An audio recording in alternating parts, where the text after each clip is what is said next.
it's all about the clap back. Get your boss whacked, Premier's funeral on Snapchat. You now tuned into the bag. I'm just pulling up, I don't know what this money been doing to me. I just been buying foreign cars and blowing bands on jewelry. And I'm pulling up with that. What's good, y'all? Fist Vegas, the hardest voice of sports. Go ahead, hit that like button and subscribe to the Fist Schooner while you at it. Y'all know what time it is. If you ain't with it, you best get with it. Now let's rock. Listen, this week's power rankings. Alright, week 10 power rankings. I like these power rankings. I'm comfortable with these power rankings. You know what I'm saying? I think these power rankings pretty much sum up the entire NFL at the moment. I think these are the good teams, and I think this is their proper order. Now, Pittsburgh has to be number one because they ain't lost. Alright, point blank period. In the discussion, Pittsburgh got to be number one. Until somebody knock off Pittsburgh, I got to keep them as the best team in the league. You feel me?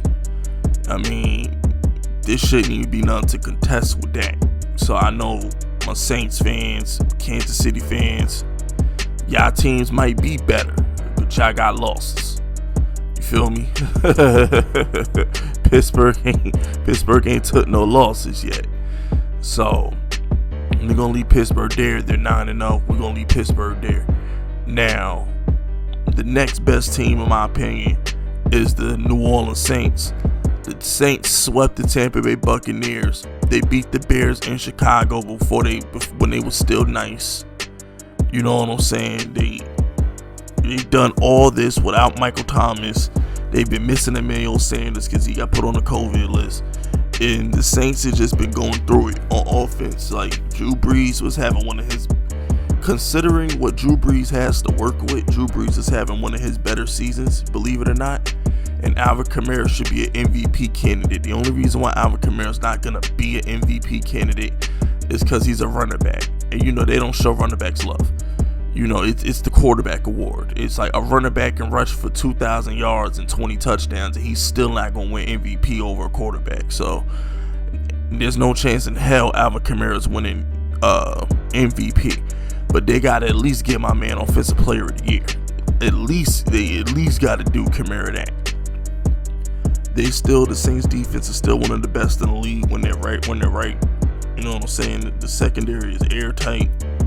They got one of the best linebackers on the planet, Demario Davis, Cam Jordan, one of the best pass rushers on the planet. They have a stud at every position. I've been saying that for a while now. Saints roster is damn near flawless. Even with Jameis, this team's still the second best team in the league. I don't think the Saints are going to miss a beat with Jameis. At the end of the day, Jameis is a 5,000 yard, 30 touchdown quarterback, period. As far as Kansas City goes, Mahomes is the best quarterback on the planet, bar none. You know what I'm saying? It's Mahomes, and then it's everybody else. And, you know, the defense, I'll say this about Kansas City. Their defense be stepping up when they needed to. So I'll give Coach Spags that the Kansas City defense, when it's a big game, they normally step up. But we're going to see how they play against Oakland this week. You know, we're going to see, you know, all this revenge talk. Gruden and Andy Reid take a shot to each other in the media. So we're going to see how this play out this week. But Kansas City is legit, bro. Let's cut it out. If you want to go to the Super Bowl in the AFC, you got to beat Kansas City. I can't put them ahead of Pittsburgh because Pittsburgh ain't took no losses. You know what I'm saying? Pittsburgh is taking no losses. And I think that's the game I want to see. I want to see Kansas City versus Pittsburgh. I want to see that pass rushing in Pittsburgh and that secondary in Pittsburgh go against the Chiefs. And in turn, I want to see Big Ben can shoot it out with Patrick Mahomes.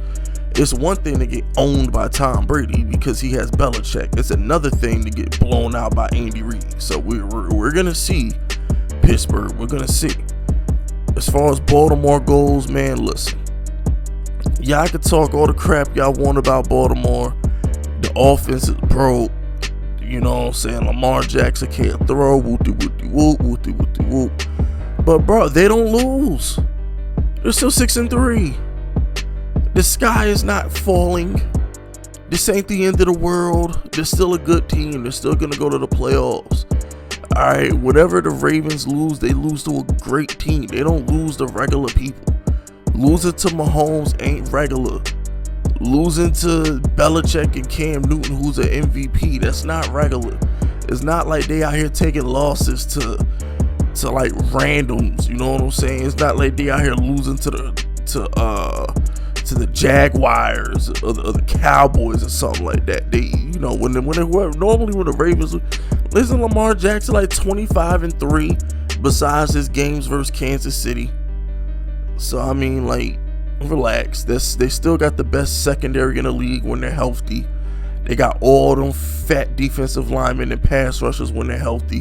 When Baltimore's healthy, they're an elite team, period. The Buccaneers are great. Alright, they're great. The Buccaneers are great. Besides the secondary, the Buccaneers are straight. I think the Buccaneers are a team to be reckoned with, but once again, I think that secondary has and will let them down when it matters the most. You can't trust Tampa Bay secondary. The secondary is trash. But when you got an offense this good, man, it's not fair. I mean, their offense is not fair. Gronk, AB, Mike Evans, Godwin, Fournette, and Ronald Jones, with Tom Brady calling the shots. So, I mean, as long as AB keep his mouth shut, as long as the wide receiver, or as long as all the wide receivers keep their mouth shut, because I heard Mike Evans was complaining last week. So, I mean, as long as the receivers can keep their mouth shut, they be all right. I like the Rams. I've liked the Rams all year. I just think the Rams are the Rams, bro. I just think they're a well-coached team. Like, the Rams are like the Miami Heat of the NFL, bro. They are. They're literally the Miami Heat of the NFL. It's that team that's like, you don't want to play them. They're gonna play hard. What I mean by that is just like, they don't got the super duper star on offense, but as a team, when you got Aaron Donald, it's kind of like this. When you got Aaron Donald and Jalen Ramsey, and then on offense, you still have McVay and Robert Woods and Cooper Kupp.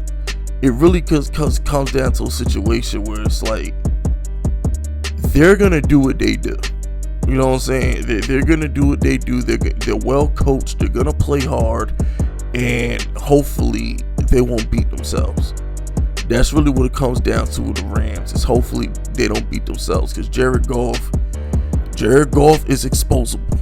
But I think they're like the Miami Heat of the NFL. They're a well-coached team with players that get shit done. Aaron Donald, Jalen Ramsey, Jared Goff, Robert Woods. They're not household. All of them aren't household names, but they get shit done. You know what I'm saying? They get shit done. Green Bay, in my opinion, I need to see Green Bay beat good teams, man. Like, I know they got New Orleans once. That's a quality win. But what I mean with Green Bay is just, their defense is so suspect. Like, I don't know when it's gonna show up. At least with Kansas City's sorry defense, they show up for big games. Kansas City defense will get up for a big game and they'll show up. Green Bay defense, you forget about it. I'm not even gonna, like, no, we're not doing that. This Green Bay defense is soft as tissue and will be the downfall of Aaron Rodgers, like it normally is. I don't trust the defense. I don't. That defense is going to let them down. I have been impressed with Marquez Valdes-Scantling, though. They get Alan Lazard off IR this week. So, I mean, we'll see what that offense can round itself into, but I don't trust it.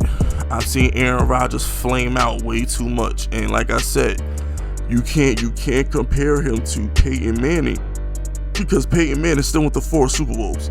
So Peyton Manning can go one and done as much as he wants to. The fact that he went to 4 Super Bowls redeems him at all times. 4 Super Bowls redeems every one and done he ever had. Point blank, bottom line, period, end of discussion. But Aaron Rodgers only been to one Super Bowl, so I don't have that trust in Aaron Rodgers that I had in Peyton Manning. You know what I'm saying? But and speaking of trust, let's talk about this man, Russell Wilson. He has to play perfect football. He has to play turnover-free football. He has to be perfect. When he plays against good teams, he's got to be perfect. That defense is trash. So I'm watching the game last night. We're doing a live stream last night, and it's just like, even I expected Kyler Murray to score on that final drive because I'm just like, this defense is garbage, man.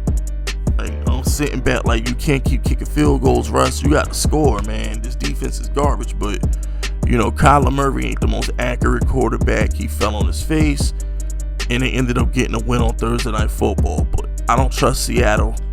I'm not falling for it no more. I've been saying all year that the defense is gonna round into shape, and I'm gonna stick to that.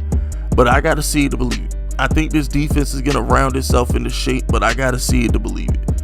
I do think this defense is too talented to begin gashed like this, but I gotta see it to believe it. So we'll see what happens. But Russell Wilson, you ain't the MVP no more. I promise you that. You definitely lost that MVP.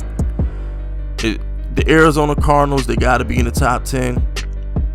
Arizona Cardinals, they got to be in the top 10 just for the simple fact that they've been doing their thing this year, man. I'm not sold on Kyler Murray, but the Arizona Cardinals as a team, they have been showing up.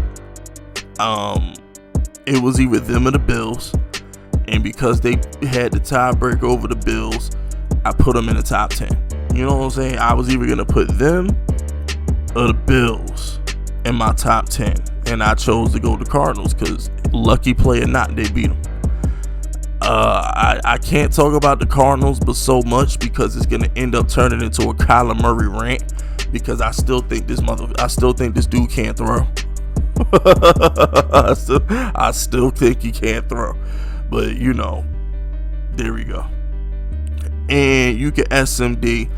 I'm putting the Giants in there. At least one NFC East team deserves to be represented in these power rankings. And because the Giants are tied for first in the NFC East right now, I'm putting them in 10th.